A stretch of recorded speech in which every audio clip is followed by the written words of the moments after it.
परिचय। हे रश्मि, मधुमक्खी के छत्तों में उन छेदों को देखो। हाँ, मधुमक्खियाँ कितने सुंदर छत्ते बनाती हैं। क्या तुमने उन छत्तों पर ध्यान दिया है? वे एक प्रतिरूप में हैं। हाँ, वे एक प्रतिरूप में हैं। प्रकृति में हम बहुत सी चीजों में प्रतिरूप प्राप्त कर सकते हैं। चीजें जैसे? जैसे पाइन कोन। वाह, मैंने पहले कभी इस प्रतिरूप पर ध्यान नहीं दिया था। हमारे गणित के अध्यापक ने हमें इनमें से एक प्रतिरूप के बारे में पढ़ाया था, जो उत्तरोत्तर पद अपने से पहले के पदों में एक निश्चित संख्या जोड़ने से प्राप्त होते हैं। ये मजेदार है। मैं भी ऐसे प्रतिरूपों के बारे में जानना चाहती हूँ। ठीक है, तो आओ मैं तुम्हें इसके बारे में विस्तार से बताता हूं। उद्देश्य। इस पाठ के अंत में आप निम्न करने में सक्षम हो जाएंगे: समांतर श्रेणी की व्याख्या करना, पदों और सार्वअंतर को परिभाषित करना, समांतर श्रेणी का व्यापक रूप लिखना, समांतर श्रेणी का nवां पद ज्ञात करना, दी गई समांतर श्रेणी के प्रथम n पदों का योग ज्ञात करना, समांतर श्रेणी से संबंधित उदाहरणों को हल करना।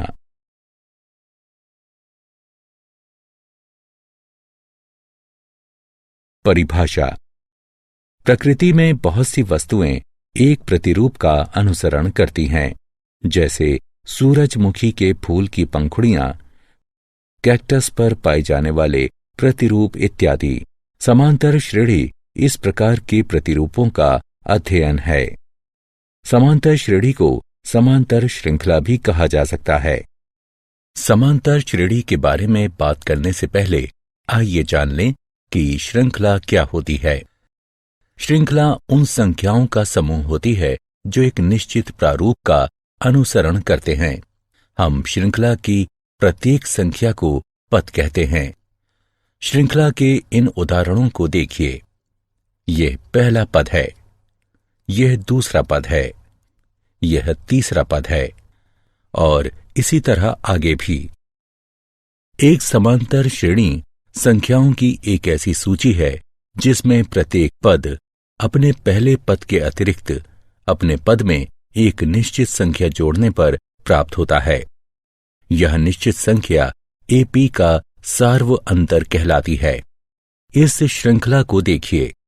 हम देख सकते हैं कि यहाँ सार्वअंतर 3 है। व्यापक रूप से हम एक समांतर श्रृंखला को निम्न प्रकार लिख सकते हैं, जहां A पहला पद है और D पदों के बीच का अंतर, जिसे सार्वअंतर कहते हैं। इस उदाहरण को देखो।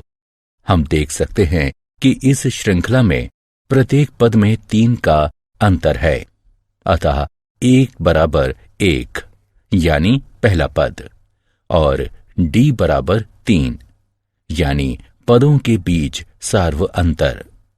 A और D के प्रयोग से श्रृंखला का निर्माण करें। हम जानते हैं कि AP A जमा D, A जमा 2D, A जमा 3D आदि है। A और D का मान रखने पर हमें प्राप्त होता है 1 जमा 3, 1 जमा 2 गुणा 3, 1 जमा 3 गुणा 3 आदि, जिससे श्रृंखला 1, 4, 7, 10 आदि प्राप्त होती है। समांतर श्रेणियां 2 प्रकार की होती हैं: परिमित समांतर श्रेणियां और अपरिमित समांतर श्रेणियां। वह समांतर श्रेणी जिसमें पदों की संख्या परिमित होती है या जिसमें एक अंतिम पद होता है, उसे परिमित समांतर श्रेणी कहते हैं। और समांतर श्रेणी जिसमें पदों की संख्या अपरिमित होती है या जिसमें कोई अंतिम पद नहीं होता, उसे अपरिमित समांतर श्रेणी कहते हैं। यहां अपरिमित समांतर श्रेणियों के कुछ उदाहरण हैं। अब इस श्रृंखला को देखिए। क्या आप सार्व अंतर बता सकते हैं? हाँ, आप सही हैं। इसका सार्व अंतर ऋण 3 है। सामान्यतः एक AP, A1, A2 आदि के लिए हमारे पास एक D बराबर AK जमा 1 ऋण AK होता है, जहां AK जमा 1 और AK क्रमशः K जमा 1वां और Kवां पद होते हैं।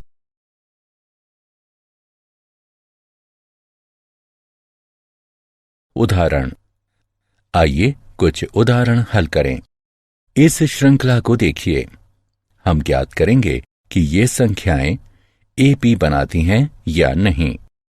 यहां A1 ऋण 3 है, A2 ऋण 3 है, A3 ऋण 3 है, इत्यादि। आइए A2 ऋण A1 ज्ञात करें, जो कि 3 ऋण 3 के बराबर है, जो कि 3 जमा 3 बराबर 6 के है। साथ ही A3 ऋण A2 बराबर ऋण 3 बराबर ऋण 6 है। इसी तरह A2 ऋण A1 A3 ऋण A2 के बराबर नहीं है। दी गई श्रृंखला समांतर श्रेणी नहीं है।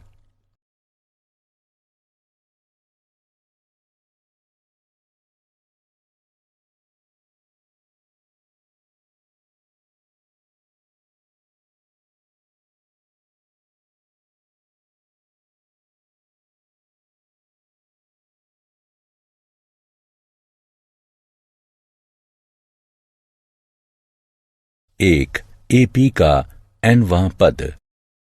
यदि एक समांतर श्रेणी का पहला पद A1 है और उत्तरोत्तर पदों का सार्व अंतर D है, तो श्रृंखला का nवां पद निम्नलिखित होगा। हम जानते हैं कि इसे AP का व्यापक पद AN कहते हैं। यदि AP में M पद हैं, तो AM अंतिम पद को निरूपित करता है, जिसे कई बार L से भी निरूपित करते हैं। आइए अब nवां पद के सूत्र के प्रयोग से दी गई AP का 8वां पद ज्ञात करें। यहां A बराबर 2, T बराबर 7 घटा 2 बराबर 5 और N बराबर 8 है। हम जानते हैं कि AN बराबर A जमा N घटा 1 D। अतः A8 बराबर 2 जमा 8 ऋण 1 गुणा 5 बराबर 2 जमा 35 बराबर 37। अतः दी गई AP का 8वां पद 37 है।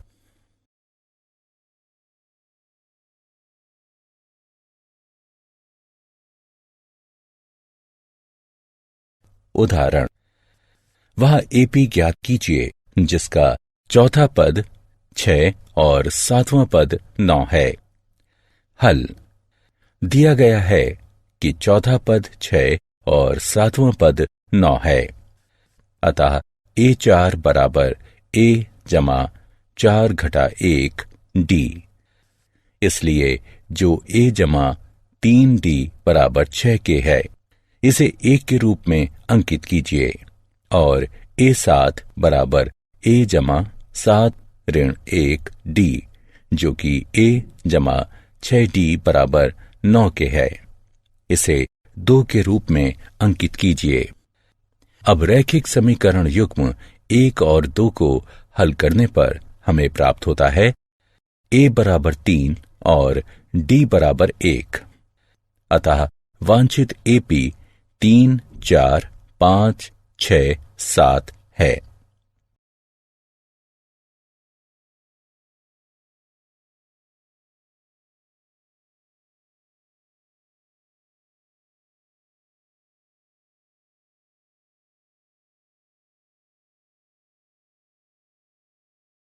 AP के प्रथम n पदों का योग। हम जानते हैं कि AP का nवां पद AN बराबर A1 जमा N ऋण 1 D होता है। मान लीजिए कि एपी के प्रथम n पदों का योग s है, अतः हमारे पास है s बराबर a जमा a जमा d जमा a जमा 2d जमा इत्यादि जमा a जमा n ऋण 1 d। इसे 1 के रूप में अंकित कीजिए।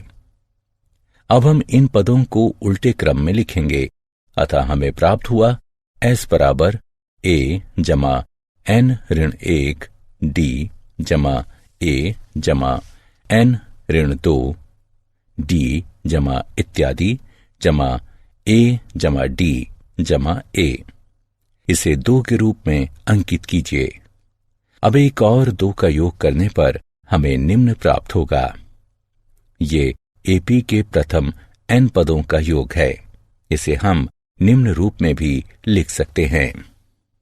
हम जानते हैं कि a जमा n ऋण 1 d a n है, अतः s हो जाता है n बटे 2 गुणा a जमा a n।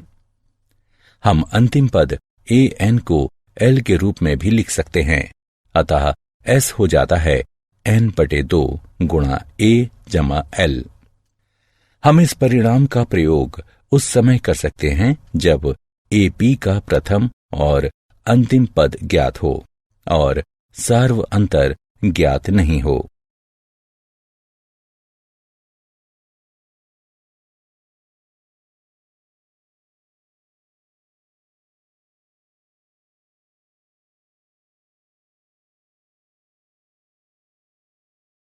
उदाहरण AP बराबर 2, 4, 6 इत्यादि के प्रथम 40 पदों का योग ज्ञात कीजिए। हम देख सकते हैं कि दी गई श्रेणी AP है, जिसका प्रथम पद A बराबर 2 और सार्व अंतर D बराबर 2 है। हमें प्रथम 40 पदों का योग ज्ञात करना है, अतः n बराबर 40। हम जानते हैं कि s बराबर n बटे 2 2a जमा n ऋण 1 d, अतः s 40 बराबर 40 2 गुणा 2 जमा 40 ऋण 1 2 बटे 2, जो कि 20 4 जमा 78 बराबर 1640 के बराबर है। अतः AP के प्रथम 40 पदों का योग 1640 है। प्रथम 1000 धनात्मक पूर्णांकों का योग ज्ञात कीजिए। मान लीजिए कि s बराबर 1 जमा 2 जमा 3 जमा इत्यादि जमा 1000। AP के प्रथम n पदों के योग का सूत्र प्रयोग करने से हमें निम्न प्राप्त होगा और n का मान रखने पर निम्न।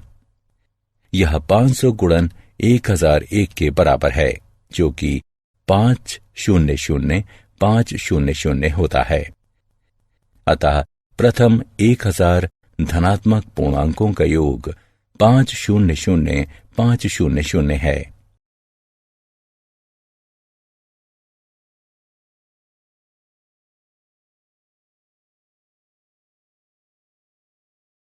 प्रथम n धनात्मक पूर्णांकों का योग ज्ञात कीजिए। मान लीजिए कि Sn बराबर 1 जमा 2 जमा 3 जमा इत्यादि जमा n। हम देख सकते हैं कि a बराबर 1 और अंतिम पद ln है, अतः सूत्र Sn बराबर n बटे 2 गुणा a जमा l का प्रयोग करते हुए हमें निम्न प्राप्त होगा। अतः प्रथम n धनात्मक पूर्णांकों का योग Sn बराबर n गुणा n जमा 1 बटे 2 होगा।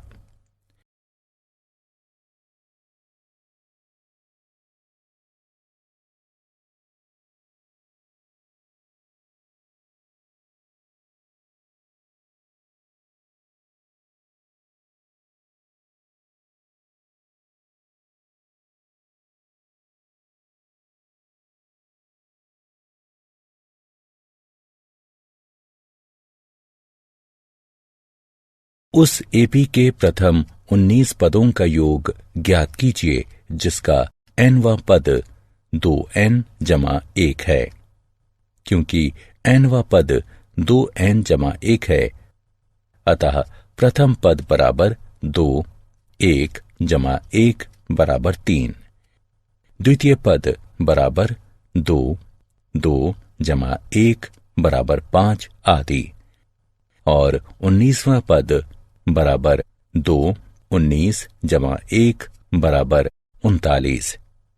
अतः संख्याओं की सूची जो हमें प्राप्त होती है 3, 5, 7 इत्यादि 39। अब S19 ज्ञात करना है। हमारे पास है n बराबर 19, a बराबर 3 और l बराबर 19। अतः S19 बराबर 19/2 गुणा 3 जमा 39 है।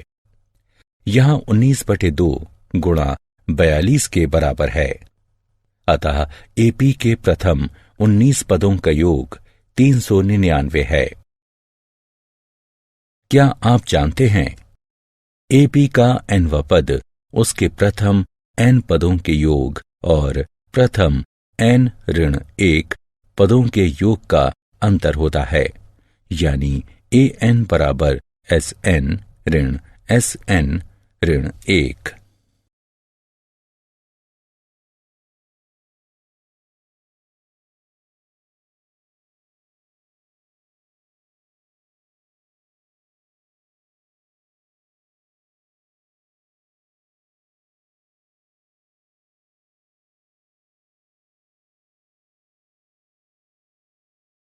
सारांश। आइए हमने जो कुछ सीखा है उसे संक्षेप में दोहराएं। एक समांतर श्रेणी संख्याओं की एक ऐसी सूची है जिसमें प्रत्येक पद अपने पहले पद के अतिरिक्त अपने पद में एक निश्चित संख्या जोड़ने पर प्राप्त होता है।